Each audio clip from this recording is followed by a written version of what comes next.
This is my friend Bruin, who came here with his 4 housemates, as unfortunately their owner passed away.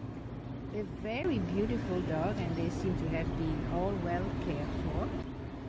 He's a strong boy, but he is really, really beautiful and very friendly. He was a little shy when we met, but that passed very quickly. And he does a lot of tail wagging and smiling. He's not showing that right now, but he does. You think you want a treat?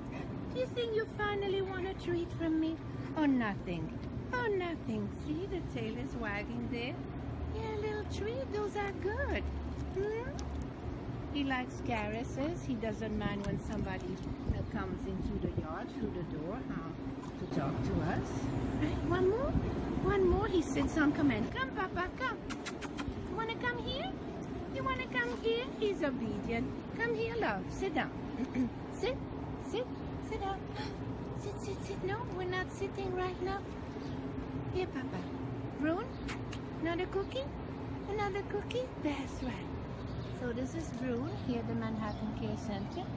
Really nice boy, chunky and beautiful, and who is there waiting to meet you and be your friend. That's right, yes. Come on, Bruin. Come on here. Come on here. Yes, good boy. Bruin.